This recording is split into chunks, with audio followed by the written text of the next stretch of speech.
This is the Orleans to Paris Canal.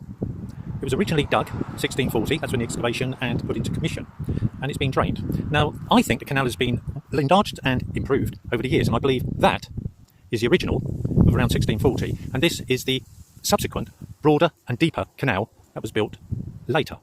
Road improvements in Europe took place really from about the 50s, 60s and 70s, where roads were widened, bridges were strengthened, and it appears there's a new bridge here, a beam bridge, and the clearance for the large continental barges was retained. So the road was either elevated, or the original bridge, which may have been an arch bridge, was replaced and the road was raised so that the large barges could still operate. So this, I know that in England, Thames barges were operating in the 60s.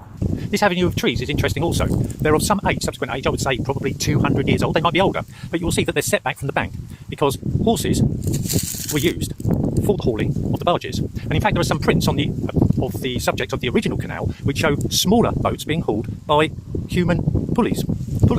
So the trees are back, and beside it there is a trail which is now a cycle route, but I believe that was called a commercial track. So there was tolls exercised on the track beside the canal as well as the boats which actually used the canal. The banks of the canal are shored up with stacked stones, and this is throughout the canal. It's not a wall, they're inclined, because the canal itself does not have right angle edges, it's scooped. The trees offered shade for the haulage animals, the horses. We're in sort of Orleans, which is a hotter area in the summer.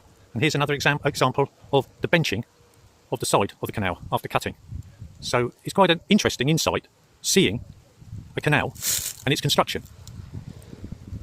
I think the depth is around 3 metres if and when it is filled.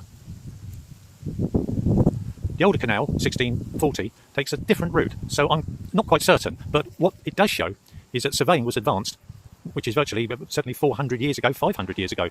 So they could work their levels out, and this is a long canal, travels from Orleans to Paris.